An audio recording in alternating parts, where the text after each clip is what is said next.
Everyone, I'm Dave Bouvin, and we have with us today Dr. Mark Ebel, and we're with CCTV on the main campus at Chipola College in Marianna, Florida. We're excited to talk about some research ideas, some findings during these challenging times. Dr. Ebel has had some neat experiences. You want to get us started, sir? Well, I guess the most recent thing that happened was roughly 2 years after the hurricane. My family got around to repairing the 5 rooms of our house that were damaged by the hurricane, having waited about 11 months to get a roof on. And then a shortfall of money with the insurance company just delayed everything till this summer. And we started looking for contractors, and it turns out that pretty much all the contractors that are affordable are Hispanics, and most of them don't speak English. But fortunately for you, that's one of your main professions, right? Yeah, fortunately for me, I was able to communicate with them and stay around the house, and they always come up with questions. How do I want this done? How do I want that done? And I was able to get a lot of work done with people from Honduras, El Salvador, Mexico, Guatemala. And had I not had the language background, I would have made other choices for contractors. So that was just kind of an unexpected result of learning the language that came about incidentally as a result of the hurricane. Well, America truly is a melting pot to have these different nationalities, and many of them have that foundation, their language in the Spanish language. So even though their dialect may be a little different, you're able to communicate with those even from Central America, different parts of Mexico, so they kind of have the same basis of the Spanish language. Right, there's regional distinctions for terms that kind of would astound you, but a person from Spain could communicate with a person from Argentina. But I tell my students as an example, a bus in Mexico is called a autobús, and in Cuba it's a guagua. Well, that sounds quite a bit different there. So there's a lot of regional differences like that you can make studies out of, really. But the basic language is communicable in 21 countries, sorry. So a good application for stakeholders of the college can be that you may be studying a language, a wonderful language like Spanish, and that's important. Don't just think of it as an elective or a core requirement. Think about that it could enhance your life, give you that skill that you could utilize later, like you did after Hurricane Michael. That was something you were able to utilize to help your family and get some repairs on your home. I've told my students that by the year 2050, the dominant language in the United States will be Spanish. That's due to the increased birth rate of the Hispanic people versus the white culture.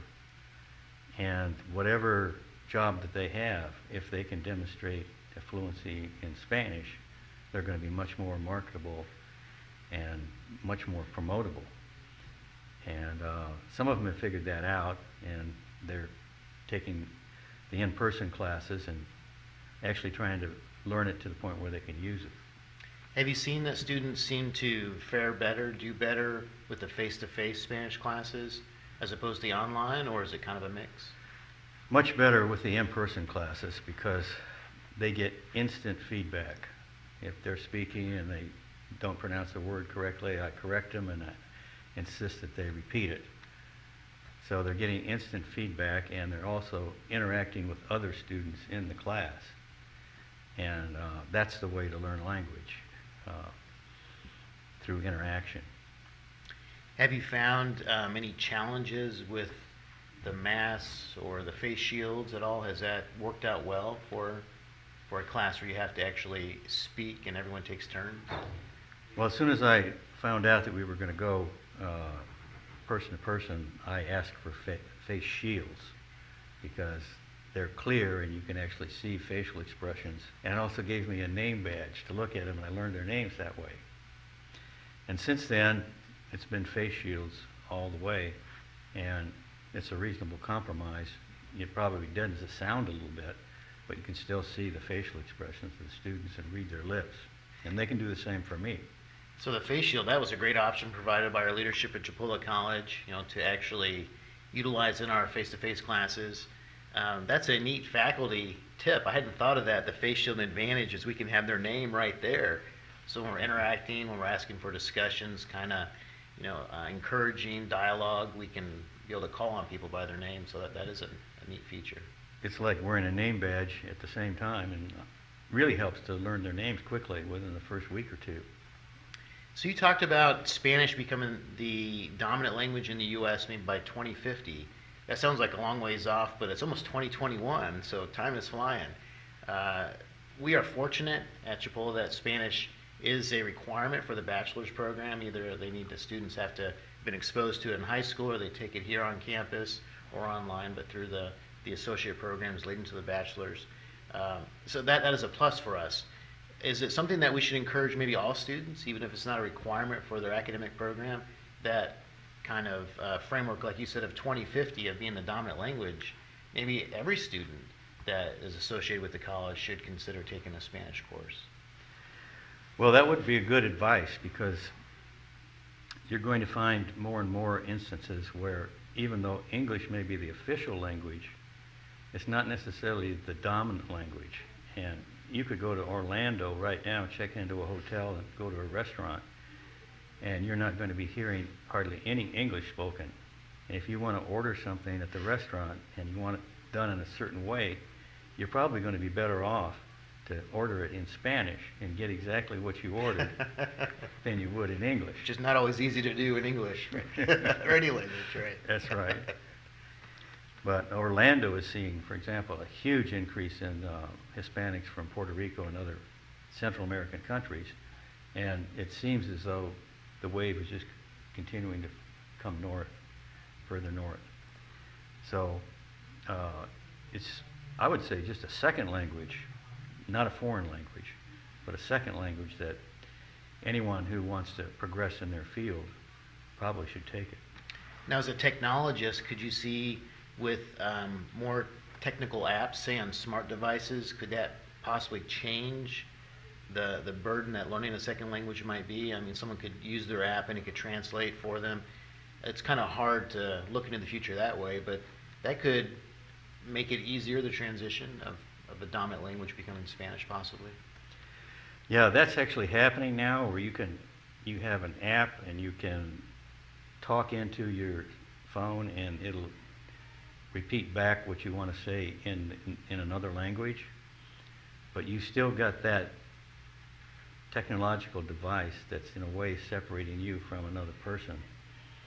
And you don't get any credit really for doing that, but if you have taken the time and effort to learn a language and then you're speaking with someone in that language, then you're getting all kind of cred for doing that, because you took the time necessary to study and learn the language. So it's also kind of like a thing that opens up doors, learning the language, whereas the cell phone is a piece of technology that doesn't require a lot of effort. So if they've had some exposure to Spanish courses, to some foundational concepts within the Spanish language in high school or here on campus at Chipola College, that'll help them even use technology better, because they'll kind of know the origin, the basis, the rationale for why a certain type of word is used at a certain time. I remember when we were ending a segment recently, when we recorded last together, I think I said Buenos Dias, and you said, well, no, it's after lunch, so it's actually Buenas noches, right? Buenas tardes. Buenas tardes. See, I'm still learning. Yeah. Yeah. So that was great. That was a learning experience for me, and I even had Spanish growing up, so that is that's a good lesson learned. So technology could be an important aspect to enhance our lives, but still that foundational learning is important.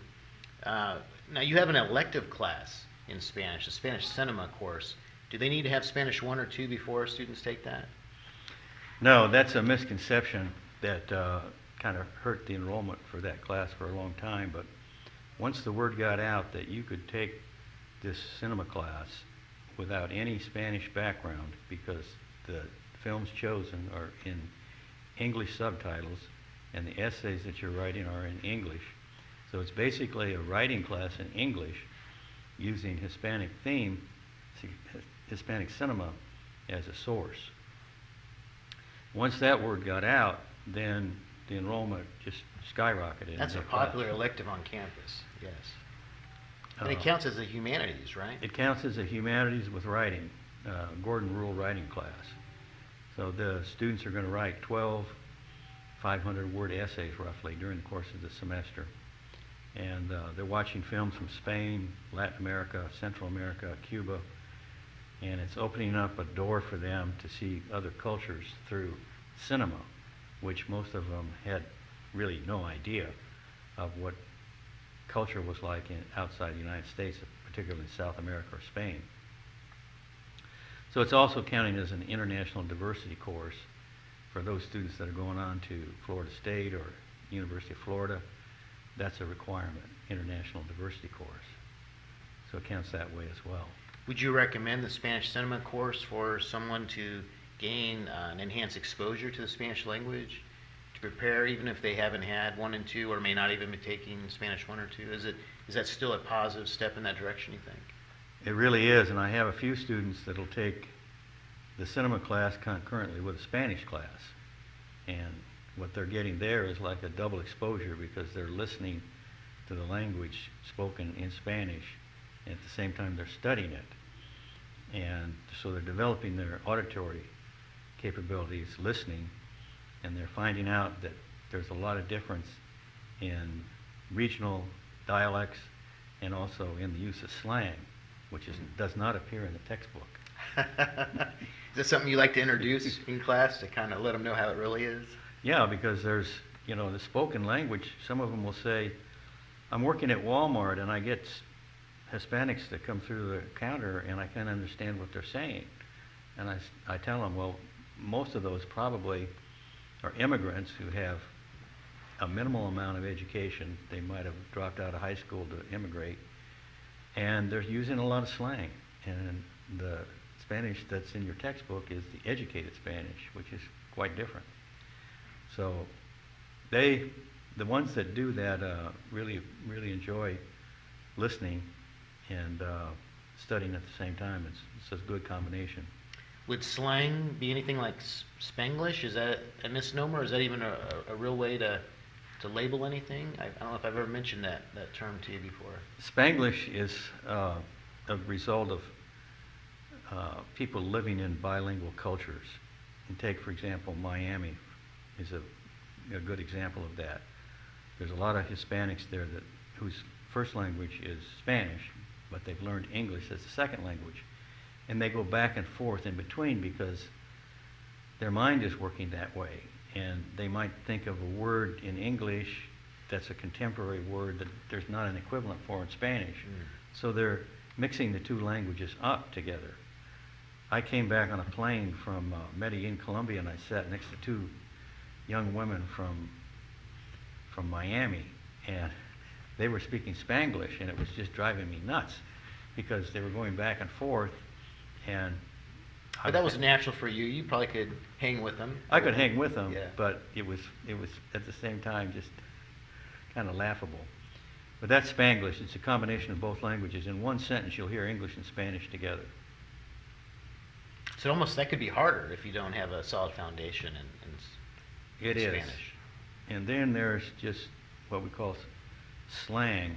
And one of the films that I'm showing right now is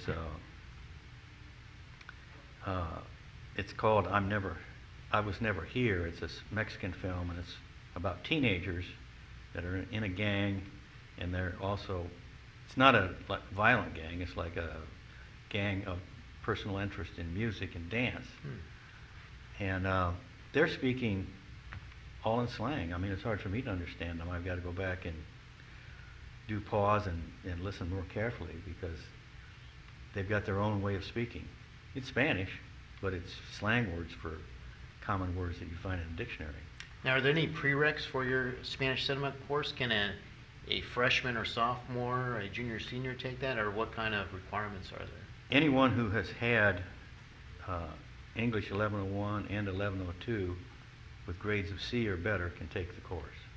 And is it a 2000 prefix? It's a 2000 prefix. It's a sophomore level course, Okay. 25-21. So potentially even a dual enrolled student that's already had 1101, 1102 could take it even as a freshman if they've had that prerequisite with a grade of C. Was clear why it's so popular. It gives someone a great exposure, and you help them actually learn how it's being spoken on the ground. So that's powerful. That would probably help someone at Walmart more than anywhere, or a retail environment.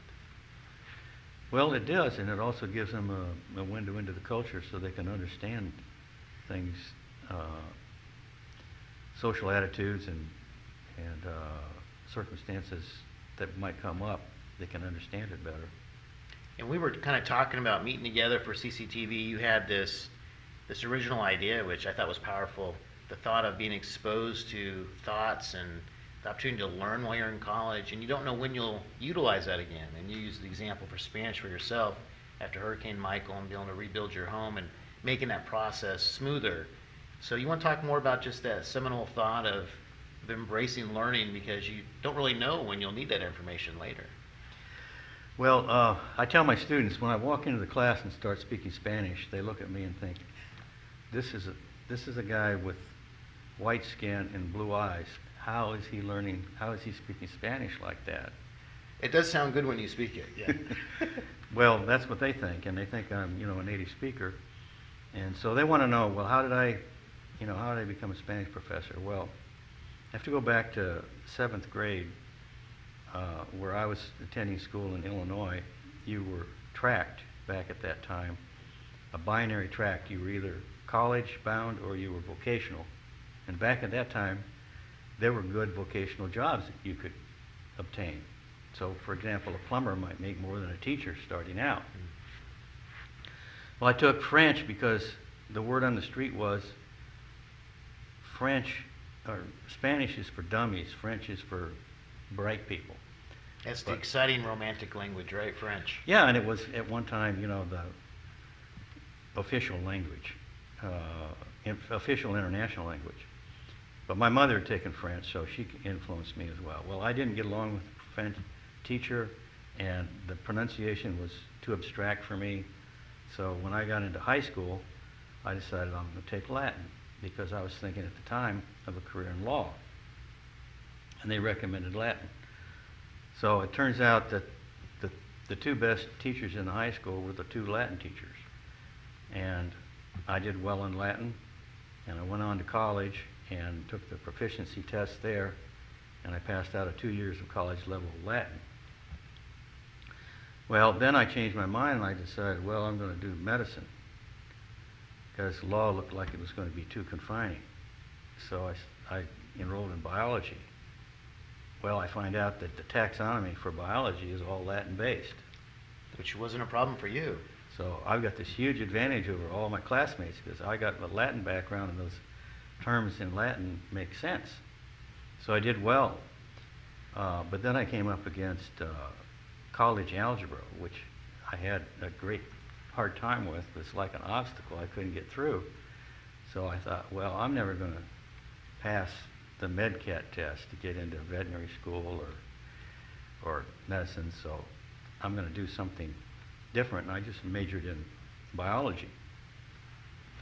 Well, fast forward about 5 years, and now I've got a master's degree in outdoor education, and I'm teaching outdoor education at the University of Nebraska in Lincoln, which was a member of the Big 8 conference, and I made arrangements with a colleague, a counterpart at the University of Colorado Boulder, to take a group of students on a backpacking trip over Christmas break.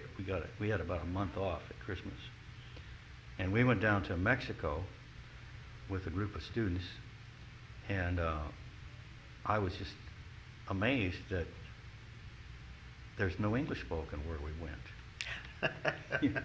And I'm like, we're out in the wilderness, and there's no trail signs like there are in the United States, and you're asking people, how do I get to this place, how do I get to that place, and it's all spoken Spanish.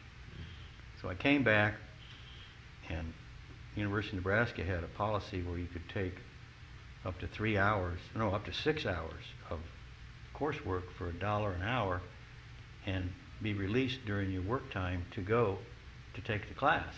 That's affordable. That's very affordable. Yeah. So I just started taking classes in Spanish. And here again, I'm finding out that my Latin is making it easy for me, because 50% of the words in Spanish come from Latin. Yeah, many say Latin's the basis, right? It's the basis. Yeah. So that makes it easy for me there. And I keep going on and taking, courses in Spanish till I get to FSU, and I find out, well, to get into FSU, I've got to take a graduate record exam. And The infamous GRE. GRE. And I've got to have a 500 on the math, and I've got to have a 500 on the verbal.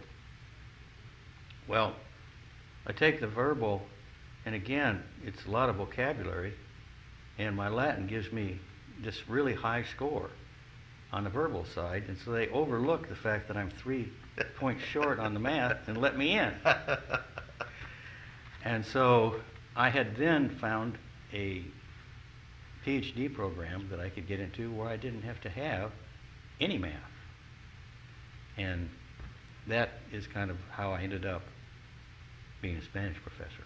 Well, there's a lot of nuggets there. So the thought of you had a chance to be exposed to Latin, that's powerful. There's a big movement in secondary education, I think, to try to integrate Latin again. So that is powerful. If you get a chance to be exposed to Latin, embrace the opportunity. Kind of go with your strong suit. So math, many students take college algebra, and that's not their easiest course. And so one thing we'll talk to the students about when we're advising is just do your best. This may be the hardest math class you'll have to take. Others have to take business calculus if they're a business or technology student. And we'll say that that's really designed for the business student. So college algebra may even be more challenging, even though that's a prereq. So for you, it was the same experience.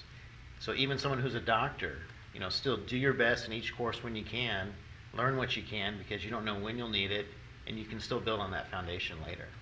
That's great advice. So for future students, we're recommending Spanish, maybe Spanish cinema. Consider that as a popular elective and something that they should look at, whether that's in their academic plan or not. That could be an asset for any student on campus. And that thought of learning when you can. So there's many other things we could talk about, Dr. Ebel. I mean, we said we weren't going to get into your professional athletic ability, but a master record holder in swimming, and so you kind of are the Renaissance man. So that's exciting for you to share that with us. Well, as far as the film goes, film is very popular almost in all age groups. And if I can remember that I was interviewed at Huntington College, and they took me out to a fancy restaurant, and that was just to see if you could use the right utensils to eat your meal with and carry on a conversation, primarily because I had already passed the teaching part of it and so on. But as it turns out, the topic of that interview was film. And the fact that I knew about Hispanic film and other film gave me something to talk about at the dinner table. And that's part of the interviewing process. When you get interviewed, usually you're taken out to a restaurant, and that's kind of part of it. So I think it would be good for anybody to take the course. Don't be turned away by the fact that it's Hispanic cinema, because you can view what's happening and then read subtitles. So you're really in touch. Most of the students are finding they're very much in touch with what's going on, even though it's not in their first language. So great takeaways for us. This is an asset for CCTV, for the stakeholders at Chipola College. Dr. Ebel, thank you, sir. Thank you for